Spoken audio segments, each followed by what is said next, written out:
ரசூலுல்லாஹி ஸல்லல்லாஹு அலைஹி வஸல்லம் சொன்னாங்க, மனிதர்களில் சிறந்தவன் அல்லது முஃமின்களில் சிறந்தவர் யாருன்னா, மனிதர்களோட கலந்து மனிதனுடைய சுபாவங்கள் எல்லாவற்றையும் அறிந்து கொண்டு தெரிந்து கொண்டு அவர்களோடு சேர்ந்து வாழ்ந்து கொண்டு அதில் அல்லாஹ்வை பயந்து அதில் வரக்கூடிய சோதனைகளை பொறுமையோடு சகித்துக் கொள்பவர் தான் ஒரு சிறந்த முஃமின். ரசூலுல்லாஹி ஸல்லல்லாஹு அலைஹி வஸல்லம் சொன்னாங்க.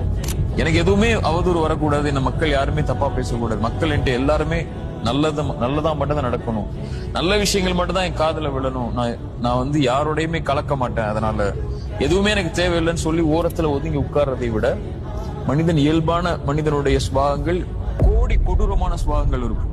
எந்த ஒரு மனிதனும் பெரும்பான்மையான மனிதர்கள் நல்லவை விரும்ப மாட்டாங்க. இன்னொரு மனிதரை பற்றி நல்லதை பேசுறதை விரும்ப மாட்டாங்க. இன்னொரு மனிதர் உயர்றதை விரும்ப மாட்டாங்க. இன்னொரு மனிதர் கண்ணியமா இருக்கிறத விரும்ப மாட்டாங்க. அல்லது அவருக்கு இல்லாத ஒன்று அவருக்கு இருக்கும்போது அவர் மேல அவர் பொறாமை கொள்வார், வெறுப்பு கொள்வார். இது மாதிரி பல சுபாவங்கள் மனிதர்களுக்கு இருக்கு.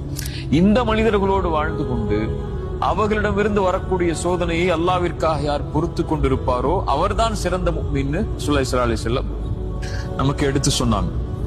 ரசூலுல்லாஹி ஸல்லல்லாஹு அலைஹி வஸல்லமுடைய தோழர் அபூ தர்தா ரலியல்லாஹு அன்ஹு அவங்க இடத்துல ஒரு மனிதர் வந்து சொல்றாரு, அபூ தர்தா, நான் மனிதர்களோடு இருக்கிற சில நேரம் முள்ளில்லாத பூக்களை போன்று என்னுடைய வாழ்க்கை இருக்கு. அவர்களோடு இருக்கும் போது சில நேரம் முள் மட்டும்தான் இருக்கு, பூவே இல்லை. சில நேரம் நல்லா இருக்கு மனிதர்களோட வாழும் போது, சில நேரம் ஏண்டா வாழ்றோம்னு தோணுது. மேலும் சொன்னாங்க, அவர்களிடத்தில் நல்ல முறையில் நடந்து கொண்டால் நல்லா நடந்துக்கிறாங்க, நடக்கலன்னு சொன்னா அவ்வளவுதான் நீ இல்லாமே ஆகிறன்னு கூட நினைக்கிறாங்க. நல்லா நடந்தா நடப்பேன், நல்லா நடக்கலையா அவ்வளவுதான், இருக்கக்கூடாது அப்படிங்கிற சுபாவங்களை கூட மனிதர்களிடத்துல நான் பாக்குறேன். அபூ தர்தா சொன்னாங்க, அவர்களிடத்தில் உன்னுடைய மானத்தை கடன் கொடுத்து விடு, அது உனக்கு வறுமையின் நாளில் உதவி செய்யும். நான் அதாவது உன்னுடைய மானத்தை அவர்களிடத்துல கொடுத்துரு, அவங்க பேசட்டும், உன்னை பத்தி என்ன வேணாலும் அவங்க பேசட்டும், உன்னை பத்தி என்ன வேணாலும் அவங்க சொல்லட்டும், அதை விட்டுரு.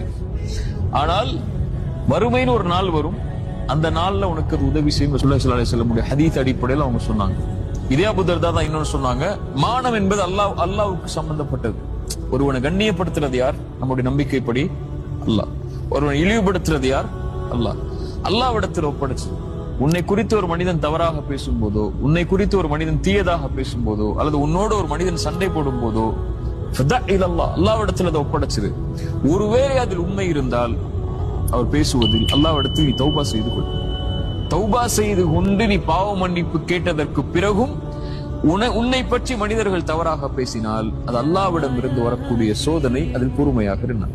சுப்ஹானல்லாஹ்.